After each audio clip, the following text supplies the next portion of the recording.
We got to understand what is happening militarily and globally with the advent of this almost war that we're having here. So we have with us, back as usual from the car because he's always on the go, General Amir Avivi. Shalom Aleichem. How are you, sir? It's nice to see you. Nice to see you too.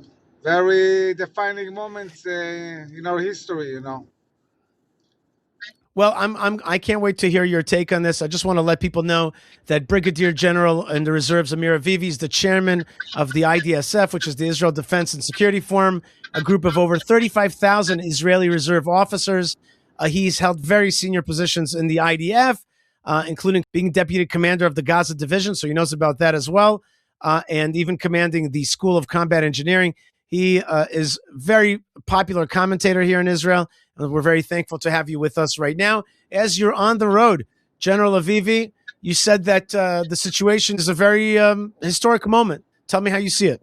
Yeah, I don't think we even with my optimism, and I've been optimistic from day one, saying we are going to win this war. And we talked a lot about total victory. I couldn't have imagined the moment where we can see the real chance to bring down the Iranian regime. And obviously, if this regime falls, all the proxies, probably will fall. It will be a domino. And I think there is a strategic decision of Israel and the US to seize the moment when the people of Iran want a change and are fighting for freedom, when this regime is weak and this regime is not able to provide even the most basic needs, water, electricity, currency, really seize the moment and destroy this regime, bring a change of regime. We see the US amassing a huge force in the Middle East. We see the Iranians. I would say that this regime is behaving like Pharaoh. Their heart is, like stone. They're not willing to agree to anything. They want revenge. They are angry. They feel humiliated. They want to attack Israel. They are rebuilding their ballistic missile capability. They are renewing the nuclear program. And they leave us no chance, the US and Israel, but to really attack in a way that can bring a change in the regime. Okay, General Avivi, that makes perfect sense. It's very logical. But there's other logics out there. That's what you said now is perfectly logical from our perspective, from Israeli perspective, and from peace-loving American perspective. But what about perspectives like Saudi Arabia doesn't want this kind of war because if they have this kind of war, then oil prices might drop. Or maybe some people in the American defense industry, have a big $130 billion sale of arms to Saudi Arabia. And if there's no Iranian threat, then, that's not good for business. Or maybe the idea that all the players, Turkey, Qatar, Saudi Arabia, everybody in the region doesn't want Israel to be too strong, and we're the ones that stand to benefit the most. So I'm giving these kind of counter arguments why there might not be a strike. What do you think about those arguments? Well, I think that the biggest concern of the US is China. It's not about Saudi Arabia. It's not about Qatar. It's about China and about really creating an American dominance globally, dismantling the Chinese, Russian, Iranian front that has emerged in the last few years in the Middle East. This is what they are working. And I think that the Saudis and Qataris are also afraid that Iran will retaliate and maybe attack them also. So they need to say what they need to say.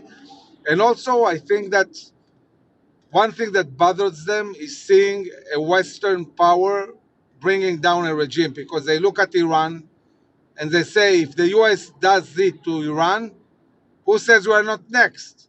Maybe we're the next ones to be dismantled. So they don't like, from an Islamistic point of view, this idea that the US might bring a change of regime. They prefer seeing the regime weakened and not changed.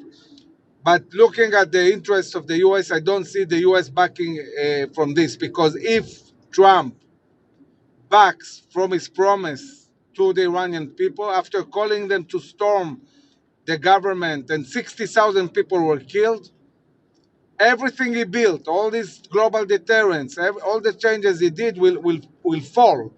He cannot have a reality where he doesn't come through with what he promised. There is no going back from attacking Iran and changing this regime. Okay, that's very interesting for me. That's a very interesting outlook, and I think you're right. I mean, I don't think people appreciate the murder in the streets that happened there. I don't think people really feel the pain because of the amazing amount of blackout on it all, and there just has not been enough rage about it. But let me ask you now more tactically. Today, Khamenei threatened that if Iran is struck, then there's going to be a regional war. Do you think that that's hot air, or do you think that that is true about the next coming weeks and days? Should Israelis be buying water, that kind of thing? So, look, what we're seeing now is a reality where the Iranians say, you know, in the 12-day war, Iran was attacked. The Houthis didn't retaliate. Hezbollah didn't retaliate. Militias in Iraq didn't do anything.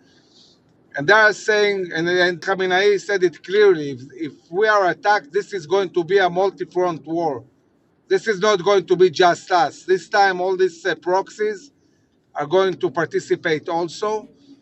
And we should anticipate that. We have to understand that this is something that will involve not only Iran, but also Hezbollah might retaliate, the Houthis, militias in Iraq, and so on. This is what the Iranians want. We have weakened dramatically all of them. We have weakened Hezbollah and the Houthis, and certainly also Iraqi militias are not as strong. But there is no other choice. We have to go after the head of the snake, and only by bringing down the Iranian regime, all these proxies will collapse, including Hamas, by the way, which is funded by Iran, guided by Iran, and weaponized by Iran.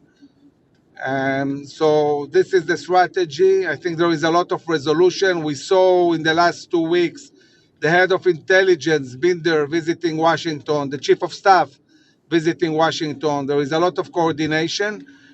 And we have to understand that bringing down a regime is not like attacking military sites. It's something much more complicated. The US hasn't prepared for years for that. They prepared for attacking military sites or nuclear sites. And when you talk about a regime, this is, you know, planning, a completely different planning. You have to take in account the Revolutionary Guards. You have to look at media. You have to look at the leadership and how you take them out. You have to look at symbols of government. So there is a lot of planning. There is amassing forces. There is building legitimacy globally and regionally for this attack. But I think that there is a resolution. There is a decision. Obviously, in any scenario, Israel will be attacked. We have to be ready for that.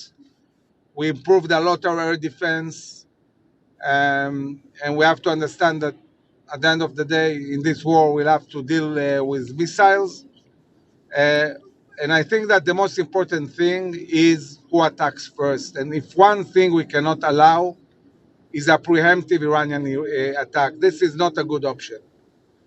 This is something we have to make sure doesn't happen, even if it means Israel attacking first, even before the US.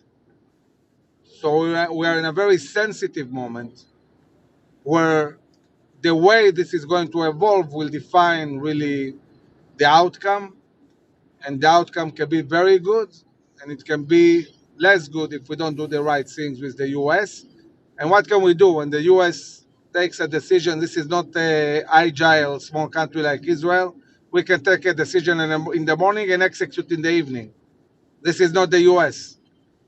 The US is a huge carrier. From decision to action, it's a very long process. And while the US is preparing for this attack, we are in a window that is very, very dangerous and sensitive. Amir, what do you think the Iranians want? Do you think the Iranians are like, this is the showdown, let's do it? Or do you think that they want to do a classic Persian deal and maneuver out of it? Like, what do you like? Are they scared, or are they interested in a deal, or are they interested in actually fighting? Because the signals are mixed. On the one hand, kind of belligerent signals. On the other hand, Trump saying, no, we're in deep negotiations with these guys. Like, what do you think their psychology is right now? They are behaving exactly like Pharaoh in a way that I would say is even strange. I mean, they're supposed to understand the danger they're facing, but the way they're behaving is they say we are humiliated. The 12-day war humiliated us. This is why now all these people are protesting. We have to build back our deterrence internally. The only way to do it is to show strength. We're not giving up. We want revenge. We want to attack Israel. We are not going to have this. And they're willing to take a huge danger. And they're not giving up. They're really moving fast. They're training. They're producing ballistic missiles. They're doing exactly the opposite of what I would expect to be common sense of saying, okay, you know what, okay, we're stopping, we're dismantling our capabilities. They're not doing that. They really, Oh, so you're saying like Pharaoh, that they've hardened their heart. Their yeah, heart is hardened. Ikshalibo. Mm-hmm. yeah, exactly. This is really what's going on. It's amazing to see it. Uh-huh. And that also allows the option to actually strike at them, because if they're hardening their heart and they're just being aggressive, it's okay. So it's go time. I wanted to ask you another thing about that. It doesn't seem to me like the Israeli, we haven't been getting messages to really prepare for conflict. That hasn't been like part of the discourse, in the news and stuff.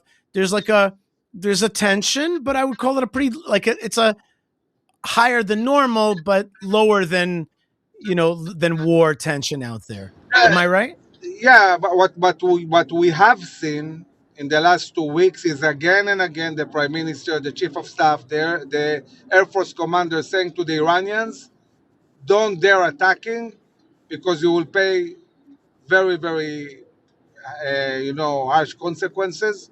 There will be consequences." And when Israel says again and again and again to Iran, "Don't dare attack," what you can learn from that they're thinking about attacking. And this is something that keeps us very alert. The people of Israel, they are very flexible and they know how to adjust very fast. There is no need for panic and anything. The moment there will be something, the people will be alerted. The home from command will give the instructions. And if people do exactly what they are told, and they go to shelters when they need to go, I would say that we can pass this, challenge in a good way. We are coming to this confrontation much, much stronger. We are fighting alongside the U.S. Supposed to be a U.S.-led attack, not an Israeli attack. It's a whole different kind of attack. Um, So yes, there will be difficult moments, but I think that the bottom line is this regime is going down. General Amir Avivi, the Gaza situation, on the one hand, there was a big victory in that the last of the hostages came home. The body of Ron Gvili came home. On the other hand, Hamas seems to be firmly in control. I saw pictures today of hundreds of brand new ambulances coming in through the Rafah crossing from Egypt into Gaza. And it was a sense like we went backwards and we've allowed the Hamas to continue to stay in power, and we did not achieve that war aim of destroying the Gazans, the Gazan Hamas totally. And the southern communities don't feel too safe. And there have been recently attacks on Israeli soldiers close to the yellow line, even next to Rafah, terrorists emerging from tunnels. So, how do you see that? Like, is that a victory? Will that be a victory, or is that like an incomplete thing that this war, the war aims were not achieved? Look, I think that, when the ceasefire started in Gaza, there was a sense as if the war is over. But the war is not over. We had like an operational stop. We had to regroup, reorganize. America had all these processes with building this peace committee. Um, and we are now in a phase where war is renewing on all fronts. There will be war on all fronts. There will be a war also in Gaza. It's not over yet. And the Prime Minister and President Trump have stated again and again and again, Hamas will be dismantled. Gaza will be demilitarized one way or another. It's either going to happen the nice way or the hard way. Now, I can tell you, visiting the Southern Command, the plans are set and ready. The IDF is ready to deal with Hamas and finish the job. It's just a question of timing. Hamas will be given a very clear timetable to lay down their weapons and start demilitarizing.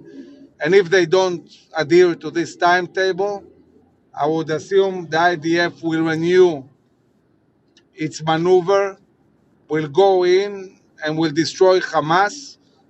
I don't see any scenario where we finish this war and Hamas hasn't been destroyed in Gaza. It's something that is going to happen. The only question is what's the timing? And as you probably understand, we are prioritizing at the moment dealing with Iran and all its proxies. We have a very big war upcoming that we have to fight alongside the US against Iran and its proxies. And when we bring down the new Iranian regime, then finishing the job in Gaza is something that shouldn't be, too hard to achieve. We have to remember we are controlling 53% of Gaza. We are surrounding Hamas from all sides. We are holding the high ground. Yes, Hamas is taking advantage and trying to regroup, but their ability to build themselves is limited. They cannot smuggle us before. They don't have Philadelphia. They don't have Rafah.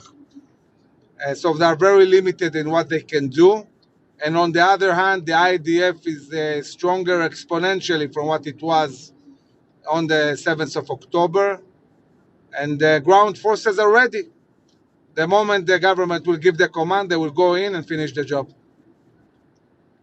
Bezrat Hashem, with the help of God. Amir Avivi, I got one last question for you. A big part of your military doctrine is also a doctrine of identity, of Jewish identity, of Israeli identity, of historical identity. And you've made the case many times that without this, without the educational front, without the Jewish front, we really can't have victory because we don't know what we're fighting for. We don't really know what our land is. And that is also one of the efforts of the enemy is to undermine that consciousness. And tonight, as you and I are speaking, it's actually a great biblical, Kabbalistic, and Zionist holiday, which is Tu B'Shvat. So I wanted your thoughts a little bit about Tu B'Shvat, and probably you have memories as a child of Tu B'Shvat. So I wanted to kind of get you to speak a little bit about, this kind of a celebration of the land of Israel and of that Jewish consciousness. So I'll tell you something really symbolic. IDSF, הביטחוניסטים, was formally incorporated in Tu B'Shvat. Aha. When I got 6 years ago the letter of incorporation of הביטחוניסטים, and I saw that it's written on the letter Tu Bishvat, I knew this is going to be an historical organization that will really have a huge impact, on the history of the Jewish people. And indeed, this is what's happening. So tomorrow, it's not only Tu Bishvat, it's also tonight, tomorrow, it's also the 6th birthday of IDSF, of Abitchonistim. And yes, it's a moment full of spirit and really deep connection to our land and to the fruits that our land bring.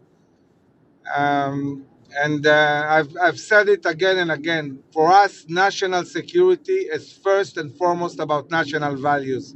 It's about our deep connection to Judaism, to Zionism. Without spirit, there is no tank and no airplane that can help. It's all about spirit.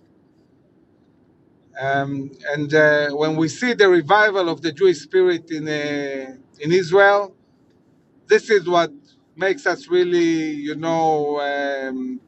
optimistic that we will thrive, we will win. We have a great future ahead of us. Bezrat Hashem, Amir Avivi, I didn't plan that question with you, so that was it was interesting that I had a sense. And you remember Tu B'Shvat as a kid? You went out planting in the fields. Yeah, I mean, historically, of course, it's a very special moment that the tribes together,